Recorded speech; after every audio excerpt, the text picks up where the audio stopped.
tunay na dahilan at katotohanan kapag nagloko ang mga babae. For today's vlog, yan po yung ating pag-uusapan. Pero bago yan, mag-subscribe ka na po muna. Maraming salamat. God bless po. Bago tayo magsimula, isa muna mabilisang shoutout kina Ramon Dahilan.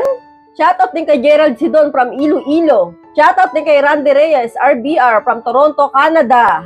At shoutout din kay Ben June Mortiga from Baclaran, Parañaque City. Shoutout sa inyo lahat. Maraming salamat po sa panonood ng mga video ko. Dito sa video na ito, Lods, pag-uusapan po natin yung tunay na dahilan kung bakit nga ba nagloloko o nagagawang magtaksil ng isang babae. So marahil siguro, Lods, kayo mga lalaki, no, nagtataka kayo kung bakit may mga babae nga iiwan ng kanilang pamilya para lang sa ibang lalaki. So alam niyo, Lods, ang babae at saka lalaki, magkaibang dahilan yan kung bakit nagloloko, no? So, karamihan po sa mga babae, ang unang dahilan kung bakit nagloloko, usid na patay hagad sa number 1. In love talaga yan sa iba, no?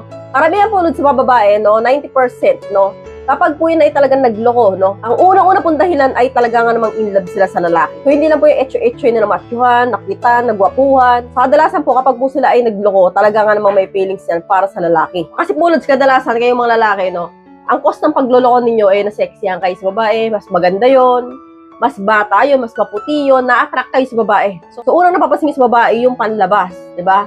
So nagagandahan kayo, kaya po naaakit kayo sa babae na yun. Pero po, ang mga babae, pag po yan ay nagloko, posible po, no, 90% talaga nga namang in love yan sa lalaking naging kabit nila o naging boyfriend nila.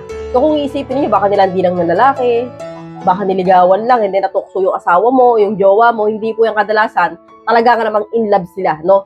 So hindi ko po nila lahat, pero yun po talaga yung unang dahilan. So, proceed na po tayo agad sa number 2. Practical, no? So, ibig sabihin ko dito, Lods, no, paano malalaman na practical yung naging dahilan kung bakit siya nagloko?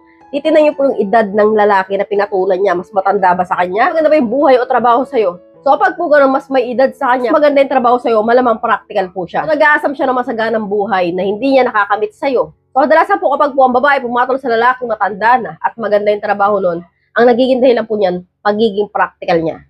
So, proceed na tayo hagad sa number 3. Kanyang iwanan ng kanyang pamilya, no? Marami po sa babae ang nagagawang iwanan ng kanyang mga anak, no? Para lang sa ibang lalaki. Siguro hindi naman po sa inyo alintana na ang babae kadalasan talaga nga naman kahit anak iniiwan para lang makasama yung bago. Yan po ang babae kapag nagloko, handa niyang iwanan ng kanyang mga anak. So, hindi ko na naman nila lahat, pero may mga babae kasi na talaga nga naman kahit anak iniiwan. So, yung mga ganun babae, ewan ko, siguro may sapak sa utak yun.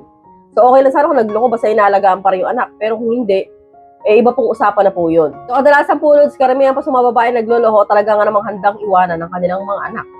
So, proceed na tayo hagad sa number 4. Kapag nagloko ang babae, totally wala na siyang pagmamahal sa'yo. Posibleng awa at hiya na lang ang naiwan sa'yo. Kadalasan po, Lods, ang mga babaeng nagloloko, no, kapag po yan ay may kabit, kapag po yan ay may boyfriend, no? Kaya po yan nag-i-stay sa'yo, naaawa na lang at nahihiya na lang. Pero kadalasan po, yumikempo na po yan para talagang tuluyang iwanan ka, no? Kasi po, katulad nga po ng sabi ko, mayan po sa mga babae kapag nagloko talaga nga namang in love yan sa lalaki.